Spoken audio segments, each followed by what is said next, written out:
If you've been looking for some sort of sign to get your financial shit together, let this video be that sign.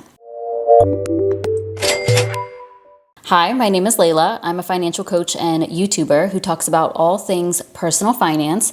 And in this video, I'm going to try to keep it short and sweet, but you can get your financial life together in about 3 months. I would say less than 3 months. Now, no, you're not going to be filthy rich by the end of this, but you can drastically change your life, your financial life specifically, in 3 months by taking these steps. It does depend on where you are. Everybody's situation is unique. But I would say this video is for you if you're a beginner to finance and you're kind of overwhelmed with everything and you're like, where do I start? This will tell you where to start, step by step. If you don't have $1,000 saved up, if something happened in your life where it cost you $1,000 and you would not be able to cover that right now with cash, you'd have to charge it to a credit card or, go into some other form of debt, this is for you. If you have debt up to your eyeballs, like that commercial back in the day, I'm in debt up to my eyeballs, this is for you. If you have no clue what your finances look like right now, like you barely log into your accounts, you forgot your passwords on everything, you're not checking anything, maybe you have some debts in collection, but you have no idea. This is for you. There will be timestamps, so you can click around where you need to. The first step is for you to get this PDF. I'm going to be sharing my screen. I have this simple PDF that I put together with a checklist of all of these things. So you can literally go through this list and say, oh, I did that, and move on to the next thing. Oh, I did that, move on to the next thing. I also have a number of different resources on the PDF, so different videos in case you need to learn about certain topics. You will also get access to my free Google Sheets templates. So there are a couple of template styles for you to choose from. Google Sheets is awesome. It's highly customizable, and I'll show a little bit of it in this video, but I also have other videos walking through how to do certain things. So that comes with this too. So go and get that first. You may have to pause this video. It's in my description box. Click the link. You'll have to enter your name, enter your email, and then this will come straight to your inbox and we can go through this together. Also, I don't want this to be a negative or overwhelming experience, so make this something that you feel excited about. Go grab a drink if you need to, get a coffee, make some tea, whatever your choice of beverage may be. Get comfortable, grab a notebook if you need to, or pull up a notes doc so you can take some notes, and let's go ahead and dive in. Let me know if you have any questions. I will happily answer. All right, now we are going to start with mindset. I know, do not click away. This part is really important. The rest of this is all gonna be focused on numbers, and I am somebody who is just very good with the number side of finance. It can be hard to get people on board with like their financial mindset, their money mindset, but these I find are the main things that you need to work on when it comes to your money mindset in order to start seeing changes. And all of these things may not happen overnight. They're not going to happen overnight, but they will be a part of your journey. They're going to come up at the beginning, they're going to come up in the middle, and just throughout this whole time, all of it will get easier. You'll start to change as a person, and all of it is worth it. I know this sounds dramatic, but it's just true. Speaking firsthand, and also seeing it with my clients, seeing it with people that I know, money is powerful, and I want you to take control, okay? So number one is forgiveness. That may mean you need to forgive yourself for getting into the financial situation that you are in. Maybe you overspent, maybe you did something that you regret, and now you are whatever the situation may be. You may also have to forgive somebody else. The situation you're in could be somebody else's fault, or maybe this wouldn't have happened if it wasn't for that person. Or maybe if your parents taught you about finances, you would be in a different place. But no matter who it is, whether it's yourself, somebody else, the system, the government, your school, forgiveness. That's going to take time, like I said, but very, very important. It is time to move on and start taking action. Second thing, responsibility. I want you to take responsibility for your financial situation, even if it was the cause of somebody else. It is in your name. If you have debt, that's in your name. If you have no money saved up, that is your problem. Nobody is coming to save you. The government's not coming to save you. Maybe somebody could help you out in your family or your friends, whatever. But I want you to just take responsibility for this because that is so empowering. Give yourself the power to make this change in your life. You're going to come out a completely different person. You're going to have more confidence, and you're going to prove to yourself that you can do hard things because you can. Number 3, Progress over perfection, or slow progress is still progress, as I like to say, because there are going to be some weeks, some months that maybe you'll even go backwards, or things will just be really slow. You feel like you're not saving enough. You feel like you didn't put enough extra towards your debt, whatever it is. And that's okay. Even if it's an extra $5 to your debt, you were able to build your savings up by 20 bucks that month. That's something. And it's all going to build up on itself. You're going to be building the habits in the background, and eventually you will get where you want to be. So don't feel bad if you have some slow months. That happens to all of us, and that's especially going to happen at the beginning of your journey. Number 4, reframe in general. I want you to get excited about this. This is kind of like being new at the gym. I know it can be a scary thing being new to the gym, but your body is at a point where it can make so many changes. Like, you are about to enter a whole new ball game. And it's the same with your finances. Like, if you haven't shifted anything with your finances, or even if you have, I just want you to get excited about this, because this is when you can make a huge change in your life. You can start shifting things with your expenses. You can develop a different plan. I know it's intimidating, and it's absolutely okay for you to feel negative feelings about it, but also feel that excitement, okay? I don't want this to be all negative. It's not all negative. This is actually very positive. I also want you to work on gratitude and abundance, feeling grateful for the situation that you're in, because it's allowing you to change your habits moving forward. Be grateful for your bills. I know that's hard to say, but just feeling really bad about everything is not going to serve you, okay? Feel grateful that you have to pay your electricity bill, because speaking of, my AC just kicked on, which it was broken a couple of days ago. I'm so glad that we have that bill, because it keeps me cool.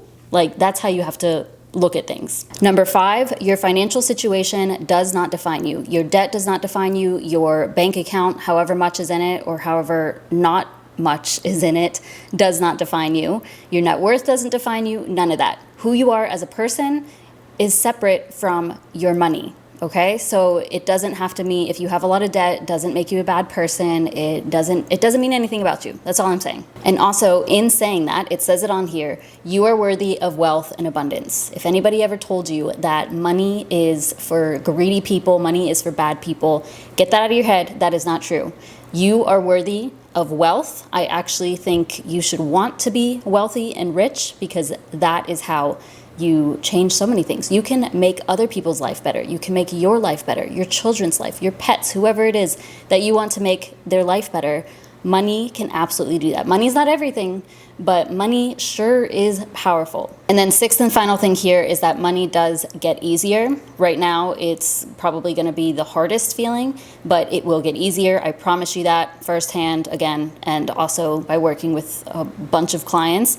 It gets easier. The more debt that you pay down, the less you pay in interest, the easier it is to pay down debt. The more money that you have saved, the easier it is to pay for things that pop up, and the less debt you're going to go into. It's just going to snowball from there. It's going to get easier. Just stick with it. Now we're going to get into the actual steps that you need to be doing, the actual tasks that you can go through this PDF and mark as complete, starting with awareness. So this is just awareness about all of your financial life. So let's go through this, just the numbers here. And obviously I'm not going to go into great detail about everything that I'm about to talk about, because then this video would be like hours long. There's no way for me to fit this into a somewhat short video. So if you have any questions, let me know. I also have many videos on these different topics, and I'm going to put them in here, so they'll be in this PDF. So if you're like, how do I do that? What does that mean? I will have it in this PDF. If you don't see something like that, let me know. I can either make a video about it or answer your question directly with another video, with a short form video, whatever it is. If you have debt, I want you to list all of your debts. So this may not be relevant to all of you, but if you do have debt and it's something you've just been dancing around and you have no clue how much debt you even have, you want to be aware of all of the details of your debt. So who do you owe? And who you owe are like the banks. Do you have a credit card with Chase, a credit card with Discover? Do you have your student loan with Sally Mae? Y'all get the idea, okay? So who you owe, how much you owe that lender, the interest rate, the minimum payment on a monthly basis as of right now, and then your due date. What day of the month is that minimum payment due? And of course, you can just use your notes app or you can use pen and paper to write all of this down. But on the spreadsheet that you get for free, you can also log that information here. So let's say you have a Chase credit card. I would write the specifics of it. If you have because some people have multiple Chase credit cards, for example. So if you have your Chase Sapphire credit card and then you have a Chase Freedom Flex, like write the specifics. Chase credit card, let's say you owe $6,000. The minimum payment is $75. The interest rate is 27.99 and the due date is the 9th of the month. That's what you do, okay? List all of your debts under this section here, and it's going to add up all of your debt, and it's going to add up the total of your minimum payments. Now, the next thing I recommend is pulling your credit report. This is something you should do on an annual basis anyway, and I don't just mean with like your bank, with Credit Karma. Pull your actual credit report from this website, annualcreditreport.com. It's linked on the PDF. You can get it for free. And this is going to allow you to check everything. If you are in a situation where you're like, I don't know if I have debt in collection. I don't know, maybe I owe more money and I don't know. So you need to go to annualcreditreport.com, see what debt is in your name. There could be some debts in collection. That's fine. You'll get it taken care of, but you need to be aware of that. So this is something you should be making a habit of on an annual basis anyway. So go ahead and do that. And obviously review that information, jot down your credit score. You can still use Credit Karma or any free apps where you get your credit score or Vantage score. But this is really important just to make sure everything looks okay with that. Now, on the other hand, I want you to also list all of your assets. So these are things that have value in your life, monetary value. There's also space on the sheet for you to do that. So this would be like your Roth IRA. Log into your Roth IRA and jot down how much, we're messing up here. Jot down how much you have in there and be specific, down to the penny, okay? I want you to get every single penny accounted for. Mine recently, I don't remember off the top of my head, but it was 45,000 something. We'll just call it that. But yes, any of your investments, your savings account, your high yield savings accounts included, your checking account, if you have cash under your mattress, make sure to jot that down too. Investment, retirement, yeah, y'all get the idea. And while you're getting all of those figures, it's also worth it to get a picture of your interest rates, like the current interest rates on your high yield savings account, for example. Like I know right now, I think I have maybe $24,000 in there. The interest rate I have Marcus, so you can insert a note and put the current interest rate. I believe it's 3.6. So just make note of things like that, just for even more awareness around everything, because we got the whole picture of your debt. We want the whole picture of your assets as well. Same with your investments. If you have a Roth IRA, what are you invested in? If you have a 401k, what does your portfolio look like? We'll talk about this more later, but since you're logging in anyway and checking the balance of everything, you can go ahead and insert a note. My whole Roth IRA is VTSAX. These eventually you just kind of start to know these things. Like I just memorize what I'm invested in. But if you are not there yet, you kind of want to just be aware of where your money actually is. For more awareness, I want you to calculate your net worth. This is literally your liabilities or your debts subtracted from your assets. And you know what? I'll go ahead, I'll add that to the spreadsheet. So right now you're not seeing it, but literally what it would be is your assets. So this number minus your debts, so this number, and that would be your net worth. But by the time that I get this video up and y'all will get this sheet, it will be updated to automatically calculate your net worth. You will want to make sure you include in there anything that you want to count as part of your assets. So if you want to include the value of your car, make sure you put your checking account, like I said, the cash that you have on hand, anything that you want to be accounted for in your net worth, the value of your home, make sure it's on there, and then you can get a pretty accurate picture of what your net worth currently looks like. As I said, I can't go into too much detail about everything, but your net worth is a true reflection of your money, you know, so you may be making $200,000 a year, but your net worth could be negative. So that is why it's so important to keep track of your net worth. I prefer to keep track of my net worth on a monthly basis. Some people like to do quarterly or every 6 months or even just every year. That is up to you to decide, but be aware of it now. I suggest at least once per year.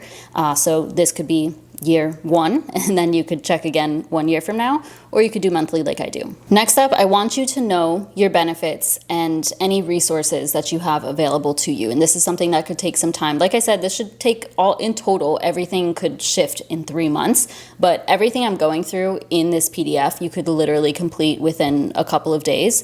I should have said that earlier, but yeah, I said it now. So first thing on here, do you have employer benefits? Obviously, if you are logging your 401k and that type of thing, TSP, whatever it may be, then you're already aware of that. But there are some people who have just no clue what their employer offers, and that's completely fair. So read your hiring packet. So whenever you first get a job, you should receive something from HR that breaks down the benefits available to you.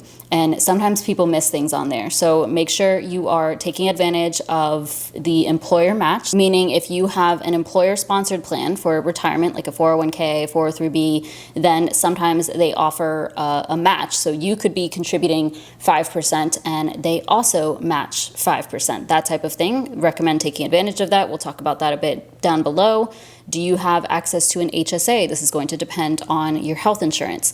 Are you getting the best health insurance for you? Now, you may have to wait till open enrollment, but make sure you review those things when it comes time. Do you get an FSA? Do you get your cell phone plan paid for? Did you make sure to talk to HR about that and get it paid for? Are you getting a gym stipend? Like, there's different things available from different companies. So just read everything. And then if you're in a really tough situation and you're like, I just need some help right now, there's probably something out there to help you. Public programs, grants, community support. Do your research, and if you really, really need help, then go ahead and get it. If you have children relying on you and you're having a hard time feeding them, then it's okay. It is okay to go and get support. You're taking responsibility, you're taking action now, and you'll get to where you want to be. But for now, go ahead and get whatever assistance that you need, okay? And through all of this, you've been logging into your accounts, right? And like I said, this can take a day or two. This could take you the full 3 months, but I recommend trying to do this within just an hour or two. Make sure you save your logins and passwords. If you want to, you could just jot down things on the spreadsheet. You could save the websites that you need, as well as your username and password. Obviously, that's not very secure, but that is an option for you. You could write it down on a piece of paper and put it somewhere safe, put it in your phone, or you may have an app that stores passwords properly. But save all of those because it's going to be easier to access those accounts as you keep doing these things. So that's all of step one, a big chunk right there. Now you should be aware of all of your finances, have a good picture of where you're starting at. And that was a big first step. So congratulations for getting through that. Like, seriously, I know it can be really scary, but I hope you're proud of yourself that you looked at everything. Having the awareness is a huge first step, and now you can really start taking action. So we're gonna be talking about budgeting and tracking. I have talked about this so many times on my channel. I literally budget and track on a monthly basis. Still, I have done this for years. I will probably do this for the rest of my life because, one, it's helpful. Two, it's what really helps me to get out of debt. It's what helped me to build my net worth to where it is today. And I actually really enjoy it. And I hope you will eventually as well. So first up, whenever you're watching this, I want you to create a budget for the current month. Like if it's the beginning of the month, I want you to create it for the current month. Or if it's toward the end of the month, create a budget for the upcoming month. So I'm getting this video up end of June. Create your budget for July, okay? And the way that you create a budget is by, I'm gonna actually hop over here and let's just go to, we'll go to this one. This is actually already filled in with just some samples. Before I even go through the spreadsheets, honestly, the videos that are gonna be most helpful for you are these two. So I have a video where you learn how to budget with Google Sheets, and that's gonna walk you through using these templates. I also have a video if you prefer pen and paper. And I actually sell that little printable for $1 on my Etsy shop. So if you wanted to use that, or you could just use your notebook if you prefer pen and paper. But yes, you're literally going to list your income, add up your income, then you're going to list all of your expenses, add up all of your expenses, which these sheets do for you automatically, and then you're going to take the difference between your expenses and your income, which again, these sheets will do that automatically for you. That's this number down here. And honestly, so many people get hung up on budgets, and this is why I prefer just simple spreadsheets. I don't have fixed expenses versus variable expenses versus debts versus that. Like literally just list everything. That's the whole point of these spreadsheets. They're simple, they're straightforward. You just list everything. You can put them in a certain order if you want to. You can color coordinate them if you want to, but there's nothing complex about this. Like literally income at the top, your expenses listed out here, and you're good to go. It's calculating it for you. And this number is really important, okay? So obviously the budget may take some time for you to create if you need to pause this video or something you need to come back to. And this is just the beginning, y'all. Like, yeah, you're making a budget right now, but moving forward, I want you to create a budget for every month because every month will look a little bit different. You can keep copy pasting this. Like you can use the same spreadsheet and move off to the right, like copy paste, or make a new tab for each month, whatever you want to do. And each month will look similar, but each month will have some sort of difference in it, you know? So that's why you need to create a budget every single month. And like I said, that number down at the bottom, or the difference between your expenses and your income, is really important. And I would say that no matter what, this is an important step, but I want you to find areas that you can reduce expenses or cut costs completely. This is obviously more important if that number is negative. If you don't have enough income to cover your expenses, then something obviously needs to change because you're probably going into debt each month. But no matter what, you can absolutely cut things out or like at least reduce what you're budgeting for the month. Like I was talking about in the mindset section, how I was saying like get excited. This is when you can start seeing the biggest change. Like the most things will happen during the beginning of your financial journey. This is what I mean. So if you have like your phone bill, your car insurance, your electric bill, like all of these things you can shop around for. You can switch your car insurance and potentially save hundreds in the year. You may have some subscriptions that you were like, oh, I had no clue I was even paying for that. You can cancel it and now you're saving 100 plus for the whole year. You get the idea, but review everything. All of the bills that you could potentially either negotiate or switch to a different provider, a different company, I want you to do that. Big one is insurance. I also put on here to avoid impulse purchases. So that's something that you'll want to work on as the weeks pass. But yeah, that's a big thing. If there's anything in your life that you know is a trigger for you to spend money. Maybe it's when you go to the office for your job and you're not properly packing your lunch. So every time you go, you're going to get lunch and then you're like, oh, I might as well get a coffee too. So then you just spent $30 for the day and you're like, where's all my money going? That's a big problem. That's a big part of it, you know? Or maybe you've been going to TJ Maxx every Saturday and everything catches your eye. So maybe you need to cut out going to TJ Maxx, things like that. All right. You know yourself best. So just start being aware of these things. Some other suggestions of areas to cut back or eliminate completely I have listed here: manicures, pedicures, getting your hair done, cable, switch phone plans. I have my Mint Mobile affiliate link there. If you're interested, I pay about $30 per month for my phone plan. Subscriptions and memberships that you don't use or that are not adding value to your life. You don't need every single streaming service, okay? Restaurants and takeout, that's a huge area. It's okay if you still want to go out to eat. It is absolutely fine for you to budget that in. You know, if you want to spend $200 on food out in a month, so be it. If you want to spend $500 on food out, so be it. But just be aware that it's a big area that a lot of people can cut back on. I put in parentheses, cook at home. Groceries is another area.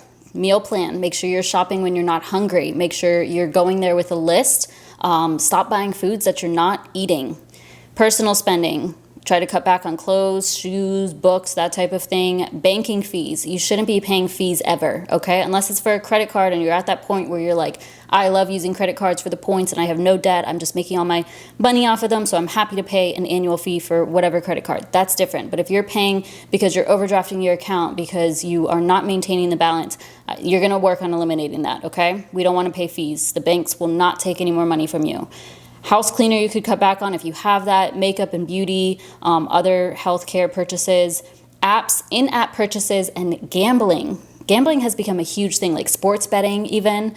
Be careful with that. Entertainment budget is another area. See if you can find frugal or free things around you to do. So those are all things that may take a little bit more of your time. You're gonna have to make some phone calls like on lunch breaks, whatever. Maybe it could take a week or so for you to get through everything, switch things over as you see fit, and just kind of recognize your habits, where you're spending your money. And then eventually you should be able to get to a point where you do have money left over at the end of the month, or, even if it's just $5, that's something, okay? I want you to try to widen that gap though. Higher income, lower expenses. The difference is where you can put money toward your goals. So you may want to pay extra toward your debt. You may want to invest. You may want to save. Whatever it is, you can now do that since you've freed up some money. Or this may just mean that you're actually in the positive. You're in the green for the first time in your life. You're hitting zero instead of going negative each month. And that's huge too. That's okay. That's the starting point. And eventually you'll get to where you do have money left over to put toward these goals. And we're going to talk about the savings, the debt, all of that in just a bit. I put on here, track your spending from here on out. That is very, very important. I always say this is like the biggest thing that you can do for your finances. Budgeting is one thing, but a budget doesn't mean anything if you're not tracking your spending. If you're not aware where your money is going, then the budget is pointless. Because like I said, I want you to create a budget each month, and you may have to adjust things based on the month ahead, but also based on your spending. If this is the first time that you're doing this, and maybe you start tracking month 1, month 2, month 3, and every month you're going over budget on food out. So you probably need to be more realistic when creating your food out budget and increase it a little bit. That's the importance of tracking. And that's okay if you want to do that. Again, these spreadsheets are made for you to track your spending on a daily basis or on a weekly basis. Personally, I track in real time. So let's say I go to the grocery store, I will log my spending in the car. So I have the receipt, I log it in the car, or at least by the time I get home, I've put the groceries away, I have my receipt, and I log my spending. That's just the easiest way to go about it. Same with if you do any online shopping, you made the purchase online, now you go to your spreadsheet and log that spending. Gas station, pull up the spreadsheet on my phone, log my spending. You'll get into a habit of it eventually. Otherwise, do at least weekly. Make a little date out of it. Make a coffee, make a tea, whatever it is that you want. On a Sunday evening, sit down, log your spending from the week. You have to pull up your bank accounts. But yeah, make a habit out of it. So based on everything we've talked through so far, you're aware of your numbers, you've created a budget, you kind of see what you're left with at the end of all of your expenses. I want you to set your goals. There is a spot on here to log some goals if you would like to, or you can just write them down on a Post-it note and put it on your mirror, whatever it is. You want to be realistic, but I want you to figure out what you want to prioritize. So is it your emergency fund? Is it debt? Is it saving for something specific? Is it investing? Whatever it is, write it down, put a number with it, be specific. Y'all know the SMART goals, So be specific, measurable, attainable, realistic, and timeline. T is time, right? So give it a time, and we'll talk about this more. Now, honestly, the rest of this, I'm going to kind of fly through and touch the basics of each. I have videos on each of these, so I don't think I even put all of the videos on here yet, but they will be there by the time that this goes up. So if you need further information or just want some, more motivation around these topics, then you can go watch those videos. But whatever your goal is, it probably falls into one of these. You want to save money, you want to tackle debt, or you want to invest. Income is another thing, like increasing your income. I don't really have that on here, but I'll talk about it a bit at the end. But yeah, one of those are probably your goals, or they're all three your goals. So with savings, open a high yield savings account. If you don't have a high yield savings account yet, I don't know why. You need to have one, okay? Even if you don't have a crazy amount of money saved, even if it's just $5 that you have saved, make sure that $5 is in a high yield savings account. Personally, I use Marcus. I also like Ally, Capital One, or Synchrony Bank because they allow you to have different buckets or little sinking funds so you can separate out your savings goals, emergency fund, travel, car maintenance, etc. If you don't know, a high yield savings account is typically an online bank where you put money into it. These usually don't have fees. They're FDIC insured, all the things with a typical bank.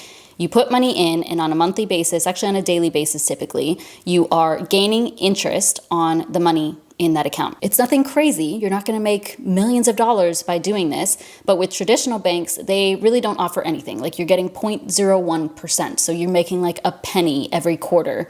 But with the high yield savings account, so for example, I have about $24,000 at the time in my high yield savings account, and I make a little bit over $100 per month off of that. That is passive income. I am not doing any work for that money.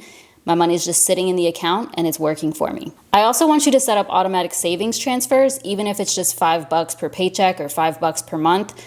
This, even with myself, I did this recently. I've always been somebody who likes to do things manually for whatever reason. And I've done automatic transfers in the past before, but I stopped that like a year ago, and I'm back to it because it is just such a good hack. It's not even a hack, it's just like you should be doing it in order to prioritize savings. Do something, okay? And really the thing with savings is you need to break down your goal.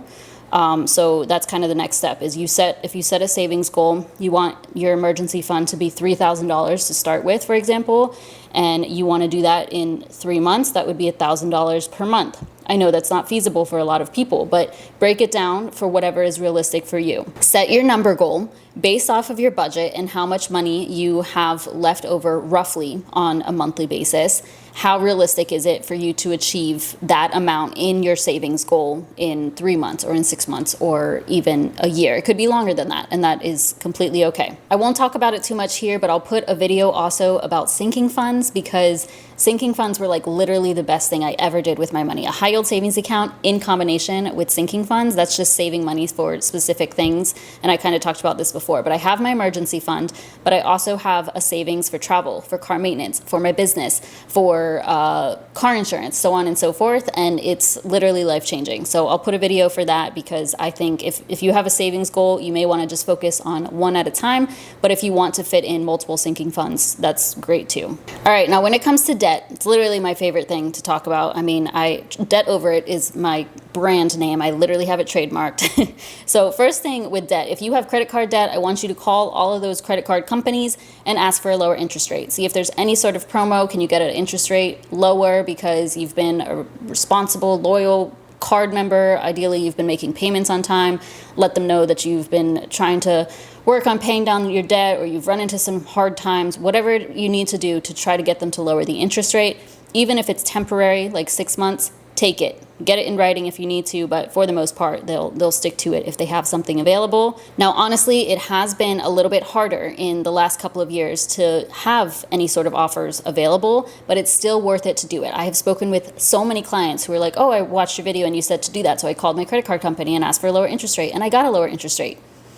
It works. It still works. And if it doesn't work, try again in 6 months, okay? It's worth it. Don't be afraid of phone calls. Don't be afraid of asking questions. Don't be afraid of speaking up for yourself. You've got to fight for yourself. The lower interest rate in the long run is going to save you money. It's also just going to help you to pay down your debt. Choose a debt payoff plan. I'll put a video for this of the different payoff plans that are available. The most common, Avalanche and Snowball, you've probably already heard of them.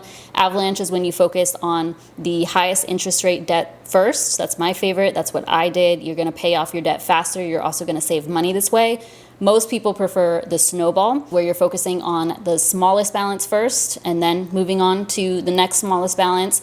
This is good if you need those mental wins. So you're like, I have this $300 charge on my credit card. I want to tackle that. Now the whole credit card's paid off. For a lot of people, that's very motivating. You're going to get some momentum and you'll be like, okay, now I have this $500 debt and I'm going to tackle that next. And it takes you a month or it takes you 2 months. And then you eliminate a whole nother credit card and you move on to the next one. You get the idea.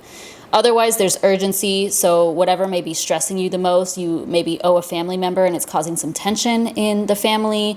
Maybe you owe the IRS and it's like, I'm scared of the IRS. Like, I don't want to ever owe them money for a long amount of time. So it's like, okay, got to pay that. Or maybe you have a debt that's about to go into collections and you don't want that to happen. So you focus on that first. Another option is largest minimum payment. So this may be like your car. If your car payment is $800 and you wanted to focus on that first, I could completely understand that, because imagine $800 going toward your other debts or towards your other financial goals. So whatever amount it may be, if you were to pay that off first, free up that money, now you have so much more money to put toward your other debts or towards your other goals. But the important thing is picking one of these. Like, you have to. It's a rule of mine, okay? Like, I need you to pick one of these. Otherwise, if you're just making extra payments to all of your debts, it's not going to help you. This is like the most common mistake with debt payoff. And most of the time when I start working with my clients, that's what they're doing. They're like, oh, I paid a little extra to that credit card and that credit card, paid extra to my car. And I'm like, no, I want you to stop paying extra to everything. You're just focusing on this one. And, it's usually snowball or avalanche. If you've zoned out at this point and you have debt, like, I want you to come back to me. This is the most important thing I'm probably saying in this video. Like, I need you to choose a debt payoff plan. Stop making extra payments on all of your debts in the month. Like, you just need to focus one at a time. Please. I beg of you, you're not going to make much progress otherwise.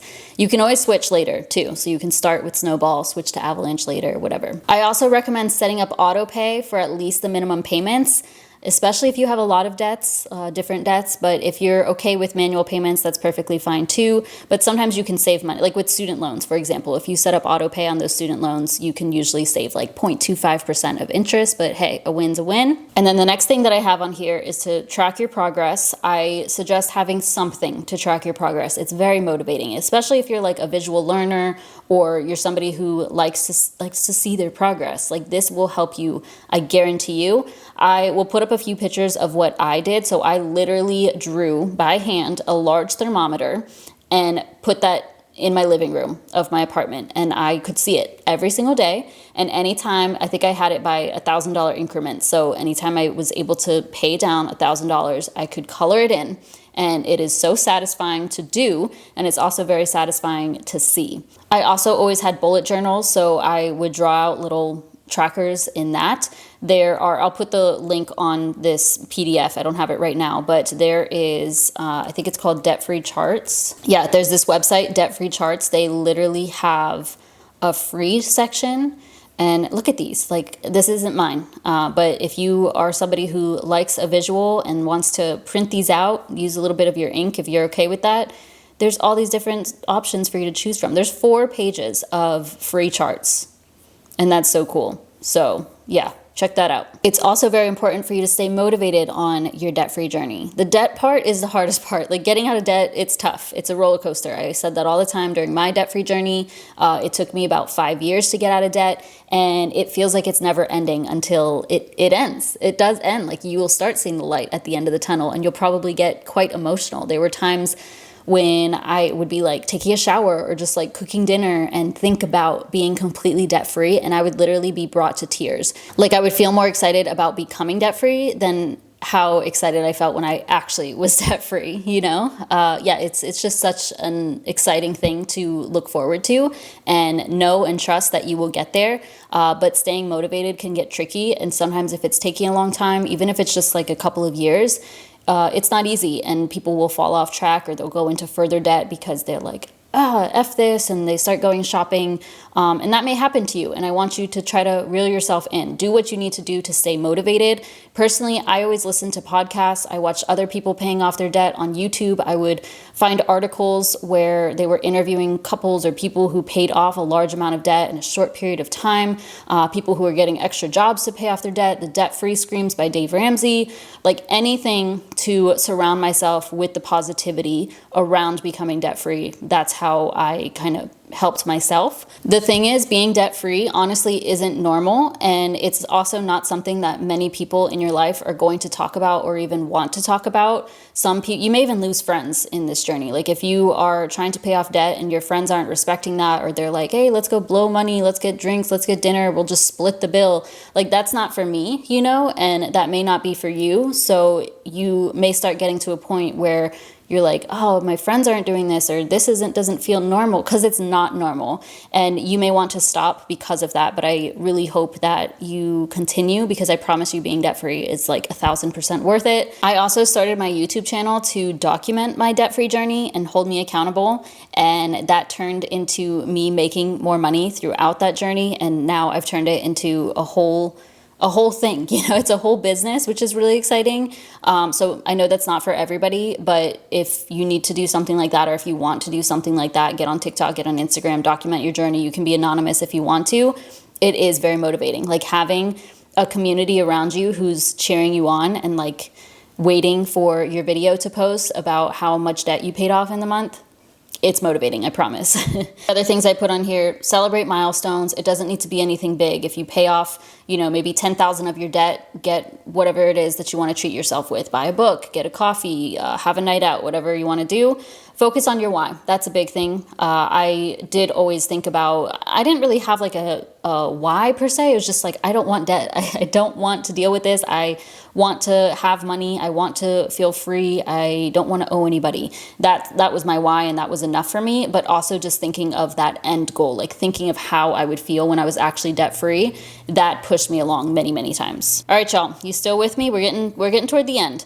Investing is the next section. Going to keep this a bit brief. You may be at a point in your journey where you're not ready for investing, and that's completely okay. But if you do have an employer-sponsored plan, like a 401k, for example, I do recommend looking into that. Even if you have debt, even if you don't have much in savings, I do recommend looking into your employer-sponsored plan. If there is a company match, so they are matching a percentage up to however much you contribute or a portion of that, I do recommend taking advantage of that because it's free money. However, make sure you're aware of the vesting schedule. This is if you were to leave the company and they were matching your contributions. If you were to leave before that vesting period, you may not get that whole match. And so if you have a whole bunch of debt and they have some sort of crazy vesting schedule where you don't get that money until you've worked for the company for 3 or 5 years, which is BS in my opinion. I don't like when companies do that. But if you're in that type of situation, maybe a 401k is not best for you. If you don't know, feel free to comment and ask, or you can email me and, let me know what your 401k looks like, and I will happily help you with that. But yeah, for the most part, it's free money and you should take advantage of it, even if you have debt. That is my thought on it. This is not investing advice. None of this is. I have to put that disclaimer in there. But yeah, y'all get the idea. Also, when you open up that employer-sponsored plan, I do suggest trying to review your portfolio. Or just review it when you're ready. Sometimes they'll put you into something automatically, or they'll have this little quiz where they kind of determine your risk tolerance and what you're comfortable with. When I was working at my previous job and had a 401k, I preferred to choose what I was invested in because I wanted to be in 100% stocks. So most important thing here is that you are taking advantage of that if it's available to you. And then once you feel ready, once you feel comfortable, you can review your portfolio and adjust if you want to. So that may take some additional research. Outside of your employer-sponsored plan, I do recommend a Roth IRA. So you can open a Roth IRA wherever you prefer to. It can be Vanguard, it can be Fidelity, Charles Schwab. Those are the main 3 that I would recommend. And by the way, so many people get confused. They're like, oh, I'm contributing to my Roth IRA through my employer. You're probably not. You probably heard Roth when you were getting hired or when you were opening up your 401k.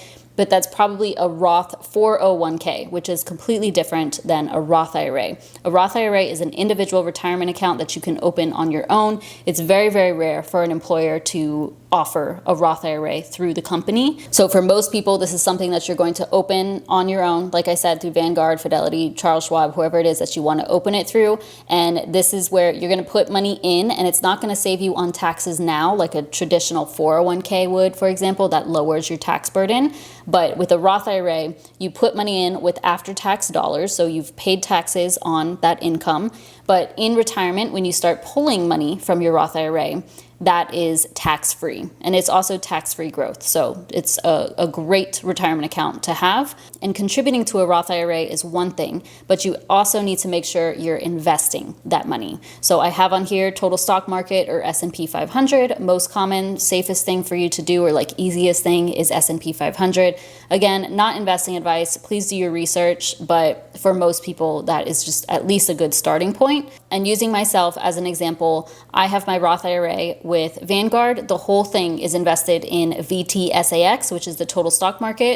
You could also do VTI, which is the ETF version of the total stock market. And honestly, I would probably recommend that over VTSAX these days. But yeah, trying not to go into too much detail with this. I have videos on this, so those will be on here. I have a whole no BS guide on investment accounts, different ones that you can have. And then I do have a video on Roth IRAs, so I will put that on here too. And then outside of your 401k or outside of your Roth IRA, basically out of retirement accounts would be your brokerage account. So if you're somebody who wants to retire earlier or wants to invest some money to access that money for saving for a house, you can also use your Roth IRA for saving for a house. But yeah, if you want to just invest some money outside of retirement accounts that, you know, those are a little bit harder to access before the age of 59 and a half, a good next step would be a brokerage account. So you can, again, open a brokerage account with whoever you want to, Vanguard, Fidelity, Charles Schwab, so on and so forth. And then you put the money in. You also need to make sure you invest the money, and you could invest into whatever you want to, S&P 500, total stock market, REITs if you wanted to, whatever it is, you get to control that. With the brokerage account, there's really no rules around it. You could invest $1 million in the year if you wanted to, compared to Roth IRA and 401k, which has some max contribution limits. There's no income limit, so if you're a high earner, you can contribute to a brokerage account. But just be aware that if you were to use that money, you would have to sell the stocks that you own or sell whatever it is that you own and have to pay capital gains tax on it. So yeah, for the most part, when you're investing, whether it be in your retirement or your brokerage account, ideally it's for the long term, and it's not something, you're not going to get rich quickly. Like I'm not here to teach get rich quickly. This is something that you are building up for your future. So really, you put that money in, you invest the money, and you leave it there until you actually need it. You have an income, you use that income now. But speaking of income, because I said I would talk about this at the end, I do recommend trying to work on increasing your income. This is the biggest thing that can change in your life. There's only so many expenses that you can cut back on. Obviously, if you don't have the money within your budget to save, to pay off extra, to put extra toward debt or to invest, like there's only so much you can do. The main difference is going to come in when you increase your income. So on this PDF, I will make sure to include some tips around that. I will also put my video where it's a TikTok Tuesday video where I talk about side hustles. Like people were sharing the different side hustles they do to make money. Unfortunately, we live in a country and we live in a day and age. Is that the right? You get the idea. We live in a time where side hustles are practically essential for us to survive. When not even, maybe not to survive, but at least to thrive. Like if you want to hit your goals, you've got to make more money. When I was working my last full-time job, my salary was like $70K. And sure, I was able to survive off of that, but I wasn't able to thrive. Like everything that I've made possible in my life, the reason I have the net worth that I have now, obviously the financial habits play a big part in it. And like I don't spend crazy amounts of money, but the reason I was able to save more, invest more, pay off my debt was because I was working side hustles. Like I was always doing something on the side to make extra money. And I just feel like if you're not doing that, then this is going to be so much harder. And I hate to say that, but that is just the reality of it, unless you have like a high paying job. And a lot of people are in situations where, you know, going to live with roommates or going back to live with your parents or living in a basement, it's just not feasible. Like I would rather work more and have a side hustle to make more money than go back and live with my parents or have multiple roommates or live in a bad area. Like that's my personal preference. And there's some situations too where people don't even have those options, you know, like maybe you have a child and having roommates could be really scary for you, or you don't have parents, or you don't talk to your parents, you don't have siblings to live with, etc. Like y'all get the idea. As I said at the beginning, every situation is unique. Personal finance is personal. We all have different paths and different stories, different backgrounds. So I completely understand if you're not willing to cut back on certain things. Like I was still traveling while I was paying off my debt, and I was able to make that possible by, sure, I didn't spend on other things as much, but also by making more money. And I was able to travel, but also put extra toward debt and put extra toward my saving because I was making more money. So I'll put some resources on here for making extra money. Off the top of my head, I would say like donating plasma is a big one. Selling things around your home, selling free things that you find. There's sometimes like Curb Alert if you're in certain Facebook groups, or people are posting free things on Facebook Marketplace. Go pick that up and sell it for a profit. Obviously, I started creating content that took time to build up, but I was able to get monetized after about a year, a little bit less than a year. Offering a service, doing freelance with something that you're already skilled in, babysitting, pet sitting, car detailing if you like that thing, opening accounts for bonuses, so checkings and savings accounts. I'll have that on here because I have a whole PDF breaking down how to do that. Yeah, y'all get the idea. Those are the main things that come to the top of mind for me. And some things may take time. Obviously gig work too, like driving for Uber, Uber Eats, DoorDash, that type of thing. Usually the things that you have to do to make money, you're going to be trading your time, really everything. You're going to be trading your time to make money, just like with your job. Sometimes the remote stuff isn't easy to find. That's why I liked the content creation and building that up. But you have to be really dedicated to it.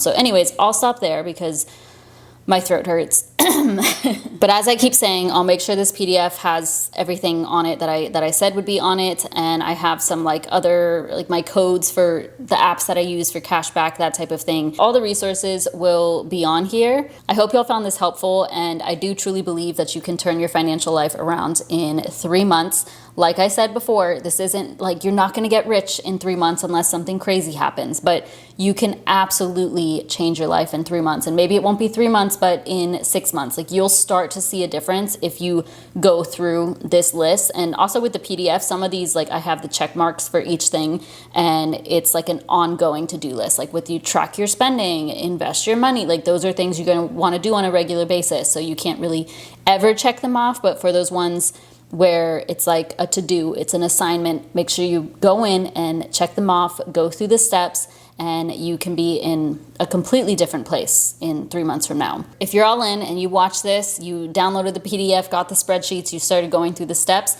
I want you to comment that. So comment all in, and I want you to share your goal for the next 3 months or the next 6 months, whatever it is, but really for the next 3 months. And I hope that you come back here after 3 months and update us. Like I want you to come back and edit your comment and say what you have accomplished, how far you got, anything that you changed with your finances. I would love to see that. Or if you prefer for it to be more private, email me. Let me know what your goal is, and then let me know what it looks like a month from now, 2 months from now, 3 months from now. I would love to see it. Let me know if you have any questions or any specific video requests, but otherwise, thank you so much for watching. Share this with somebody if you're thinking of somebody who needs this content. I would really appreciate if you share it with them. Also, please give it a thumbs up, subscribe if you haven't already, and I'll see you in my next one.